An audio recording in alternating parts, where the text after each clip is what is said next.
back in. What that gorgeous voice from the Alexandria Seegers.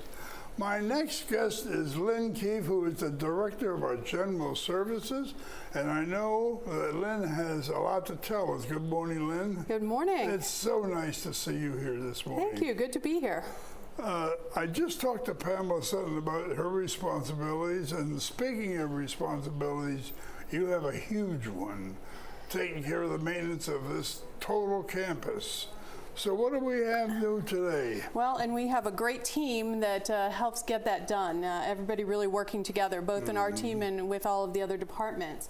So, you know, at the last Coffee with the Exec team, I've shared a few photos of some of the things that we have accomplished already this year.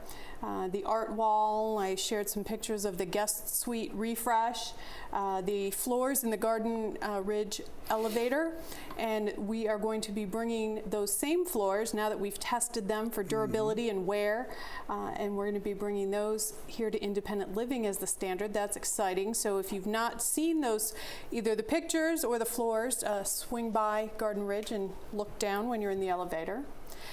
We've also wrapped up a couple projects over there, our Roam Alert system upgrade, as well as the communication devices that the team there uses called SpectraLink. Lynn, may I interrupt? Certainly. If you don't mind? You mentioned about new floors. I'm not quite aware of what the new floors. The new floors are in the elevator cabs. In the elevators? And we started at Garden Ridge to replace the floors, and they vary across campus here. There are some that are carpet, there are some that are wood plank, and we have a really beautiful new finish for a very durable but very attractive floor, and we've tested it over the last 60 days. So we'll be installing that in independent living elevators as the rest of the year goes on. I didn't mean to interrupt you. Oh, no, not at all. I wanted to chat about that for a moment. So a few things that are still in process that we will be completing. One is our resident laundry rooms, and I will preface that with an apology because we got interrupted, and so there are a couple areas with some of those laundry rooms that are in process that have been left unfinished. We are getting back to that. There's some flooring and some baseboard molding that needs to go in, but the end product, I think, will be a really attractive refresh for those spaces. Some of the residents who don't have their own washer dryer in their unit, or those who want to go in and use the larger equipment. We're also replacing the equipment as it needs to be. Oh, really? You're going to? If we require, you'll put in a brand new commercial type? In the resident laundry areas, yes. We are doing that. We assess them based on what their maintenance needs have been and replace them as need be. We're also getting started with a retaining wall across from Parkview, that first stop sign. Most folks don't realize that when you're at the stop sign coming from the gatehouse, it's on your left, and it runs in that ravine all the way down to the pond.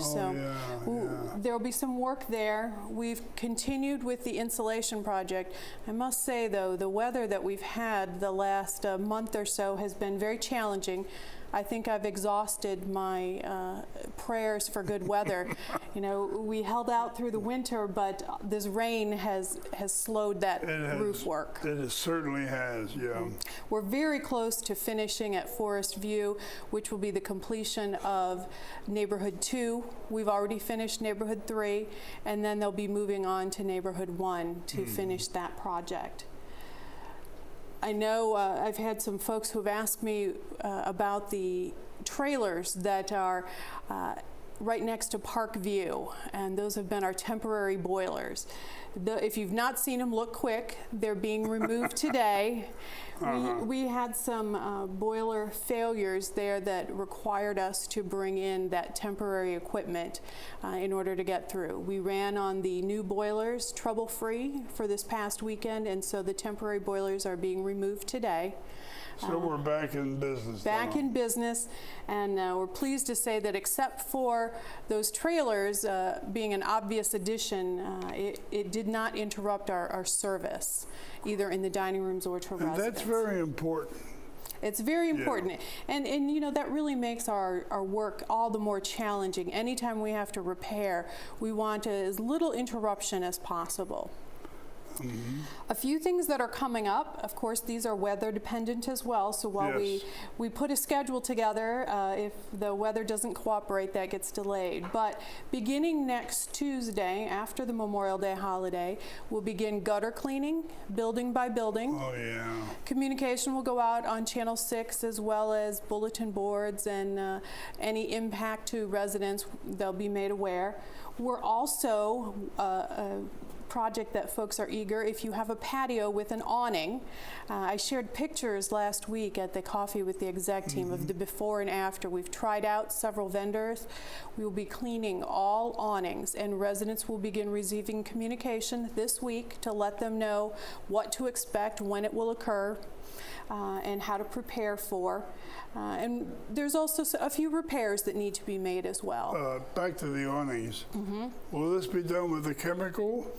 It is not a caustic harsh chemical. It is a green product that was not harmful to any pet. Correct. Or any plantings. That's correct. Okay. That's correct. And that was one of our concerns. We want to make sure that we're able to clean, and we know that residents have called. There's many that are in really poor condition, and this is the beginning of an ongoing maintenance process that hasn't occurred in the past, but I think folks will be really pleased with the outcome and amazed. The before and after pictures were quite stark in comparison.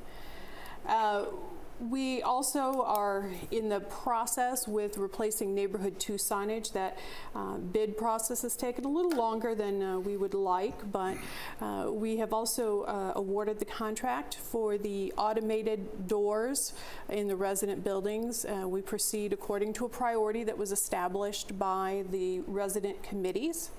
We're also replacing and repairing some of the stanchions that are outside those doors. Oh, yeah. Some of them are in disrepair. Well, some of them are rusting, I noticed. Yes, so we'll be taking care of that in the coming weeks and month. We are also going to be replacing apartment entry doors in Neighborhood 1. So the doors in Neighborhood 1 are wood grain, and they will be replaced with a 6-panel painted door like the rest of the community. And as we get closer to that project, we'll let residents know what to expect. Yeah.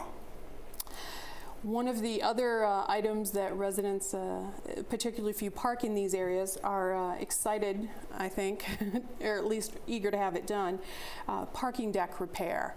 So we're going to be starting in the N and P lot first.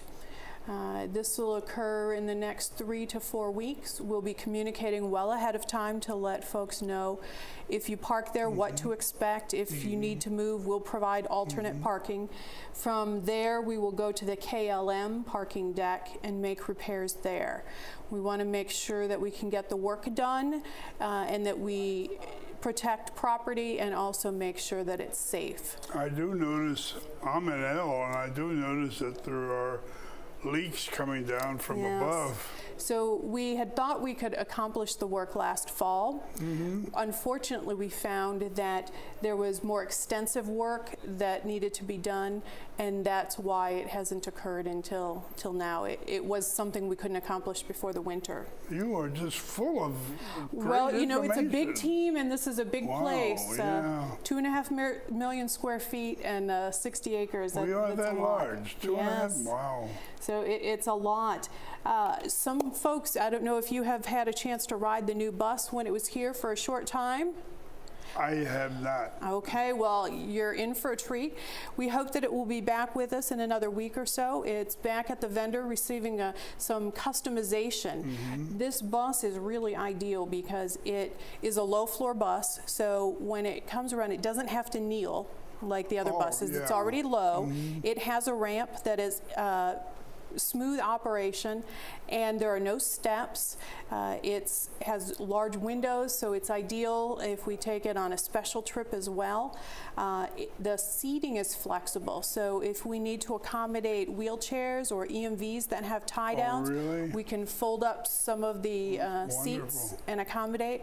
And the work that it's having done right now is in the rear. There's a compartment that will have some custom storage that will accommodate grocery bags and then it will also accommodate rollators and wheelchairs so it doesn't take up space in the interior. Sounds exciting. So we'll be glad, and I'm sure we'll do a little hoopla when it's back on campus.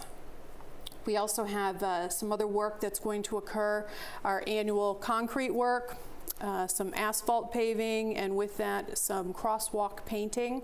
There are a couple areas that we're going to try and make even more visible with some additional signage, as well as a different type of paint.